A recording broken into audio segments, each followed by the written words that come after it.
First of all, it's going to run a presentation from Enterprise Greece, but given that I'm not following normally the speeches that has been written for me, I'm going simply to point out two issues. One issue is that the growth strategy has to be implemented in a wider area through a regional approach for the Balkan area and the East Mediterranean area. That means that we see also that through the geopolitical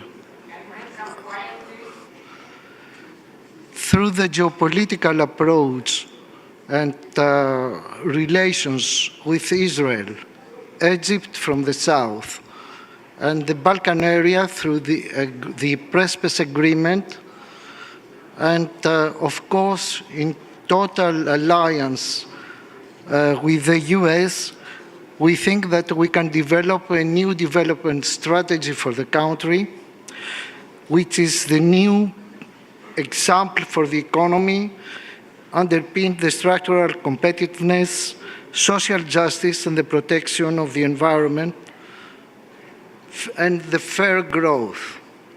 I know that all that sounds a little bit ethical, but the problem that we are facing in Greece, it's due to the fact that we didn't have an ethical approach in the economics. I'm not a priest, I'm an economist. But there are a number of high-skilled workforce, new productive investments, high extroversion, innovation, and propensity to new technology. What is suggesting through all these discussions, it was first of all that there is a small market, so we're trying to make a bigger market. Only in the Balkan area, we account for 50 million consumers, 50 million consumers against of the 10 of Greece. Already there are investors in Greece, and you see the examples. And we have some new investment in incentives law, new financing instruments, infrastructure fund, residential energy efficiency program, etc. Only the absorption of the structural funds for the period 2018-2020 gave a boost in the economy. And for the period 2021-2027 is earmarked 36 billions. And the cooperation with the IFIs like EIB, IF, EBRD, IFC, etc., increase the liquidity and ease the investment financing. The establishment of a development bank to support SMEs through microcredit, guarantees, loans, infrastructure projects, and innovation. The electronic company establishment EOSS, the improved business licensing, and the necessary regulatory improvements. The framework of the establishment of intra-group service centers in Greece, the NPL's regulatory framework, and everybody knows that the NPL story, it's also a good business that also could be combined with a restructuring in sectors and especially on SMEs. That is missing from all the discussion that we are hearing, because we are hearing only for the stability of the banking sector, not on growth of the economy through the handling of the NPLs. And the only experience that we have besides the deleverage, it was the American example that we could benefit, leaving aside the banking center economy of the European approach.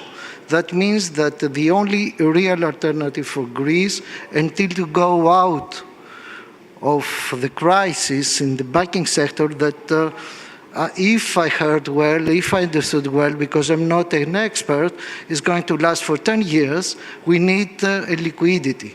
And the liquidity could be only from the capital markets.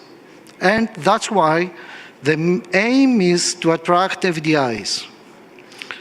FDIs is our story, and the opportunity for FDIs, in my view, and also for the government view, it's now. We have a number of investments of FDIs in ICT, in FMCGs, energy, logistics, food, infrastructure, tourism, real estate, mainly through Airbnb stories. And that demonstrated dynamism and the capacity of the Greek economy. As a result, a number of important strategic investments are now well underway. These are projects that put Greece in the international trade routes, in the global value chains, transforming rapidly to an important regional business hub. I insist on the term regional business hub. If someone is focusing only in Greece, maybe there is no interest, but you didn't hear me, because I'm going to search for another job. But only if we have a strategic approach, and through the geopolitical approach, I insist on that, we have a chance. And our chance is also with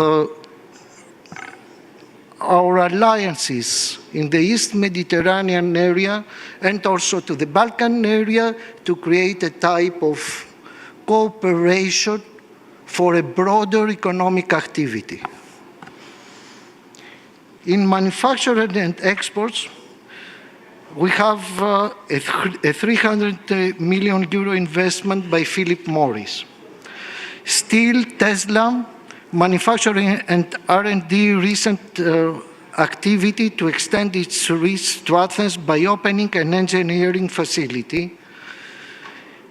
In the health sector, CVC is expanding activity for acquisition and consolidation in the healthcare sector.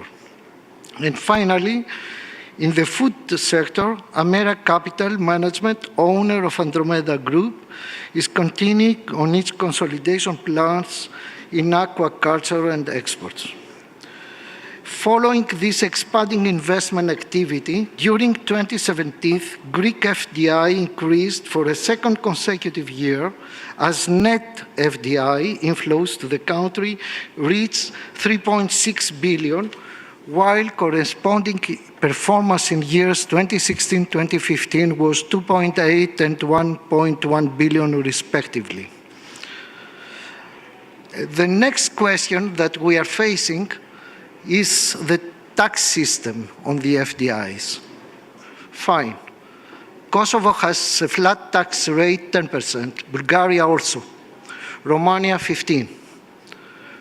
And allow me to say Germany, someone to remind me, what is the tax rate on legal entities? It's 26%. But the investments are going to Germany, are not going to Kosovo, is not going to Bulgaria. And I think the institution left the room, so I feel free to say that the pattern that we followed through that structural adjustment of the economy was not put in the structural reforms, but on the fiscal consolidation. And that was not the solution for Greece. So, because there is a time limit, I think that you know already which are the main issues that you have opportunities to invest. In my view, if you are interested to know, is Greek food, agriculture sector, life sciences and pharmaceuticals, logistics, and also the infrastructure projects that are coming through the structural funds financing and IFIs. Thank you very much again, and all the best for the rest.